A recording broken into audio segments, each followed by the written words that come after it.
അസ്സലാമു അലൈക്കും. പുതിയ വീഡിയോയിലേക്ക് എല്ലാവർക്കും സ്വാഗതം. നിങ്ങൾ ആരാണ്? നിങ്ങൾ ആരോടാ ചോദിക്കുന്നത്? വളരെ സൂക്ഷിച്ച് സംസാരിക്കണം. മാധ്യമാരാ ഇവിടുത്തെ ജനങ്ങളാണ് വലുത്. Please be careful. ഏതാ ചാനൽ? ഏതാ ചാനൽ? ബെസ്റ്റ് എന്തോ ഏതാ? സൗകര്യമില്ല പറയാൻ. ജബൽപൂരിൽ സംഭവിച്ചിട്ടുണ്ടെങ്കിൽ അതിന് നിയമപരമായ നടപടിയെടുക്കും. പിന്നെ നിങ്ങൾ അതങ്ങ് ബ്രിട്ടാസിന്റെ വീട്ടിൽ കൊണ്ടുവച്ചാൽ മതി കേട്ടോ.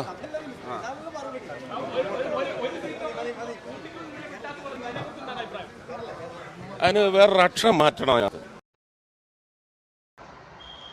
ഇയാളുടെ വിചാരം സ്വയം രാജാവാണെന്നാണ്. തൃശ്ശൂർക്കാരെ പറഞ്ഞാൽ മതിയല്ലോ. തൃശ്ശൂർക്കാർക്ക് ഒരു ഹായ്.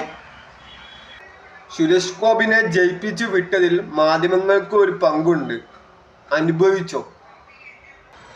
ഉത്തരം മുട്ടുമ്പോൾ അണ്ണന്റെ അവസാന അടവ് ഡോഗ് ഷോ. തൃശ്ശൂർക്കാർക്ക് പറ്റിയ ഏറ്റവും വലിയ അബദ്ധം. തൃശ്ശൂർക്കാരെ, നിങ്ങളാണ് ഇതിനൊക്കെ ഉത്തരവാദി. ഇത് കണ്ടപ്പോൾ എനിക്ക് ഒരു സിനിമ സീൻ ഓർമ്മ വന്നു. നിങ്ങളാരാ? ഇയാളെ മന്ത്രി ആക്കിയപ്പോൾ അഹങ്കാരം പിടിച്ചു. മാധ്യമം ജനങ്ങളുടെ ശബ്ദമാണ്. ജനങ്ങൾക്ക് എപ്പോഴും നിന്റെ പുറകെ വരാൻ പറ്റില്ല. മനോരമ ന്യൂസിന് സുരേഷ് ഗോപിനോട് കിട്ടിയോ? ഇല്ല, ചോദിച്ച് മേടിച്ചു. ഈ പൊട്ടനെ ജയിപ്പിച്ച തൃശ്ശൂർക്കാർക്ക് ഒരു ബിഗ് സല്യൂട്ട്. ഒരു ഫിലിം സ്റ്റാർ ആയതുകൊണ്ട് മാത്രമാണ് ഞാൻ തൃശ്ശൂർ ജയിച്ചത് എന്ന് തോന്നുന്നുണ്ടോ? എന്നാ തോന്നൽ വേണം. അതുകൊണ്ട് മാത്രമാണ് തൃശ്ശൂരുള്ള മലയാളികൾ നിന്നെ വോട്ട് ചെയ്ത് ജയിപ്പിച്ചത്. ഇപ്പൊ തോന്നുന്നുണ്ടാവും തെറ്റിപ്പറ്റി പോയി. വോട്ട് പിടിക്കാൻ വരുമ്പോൾ ഭയങ്കര തായ്മയുള്ളവർ. അധികാരം കയ്യിൽ കിട്ടിയ പിന്നെ നമുക്കൊക്കെ അഹങ്കാരം.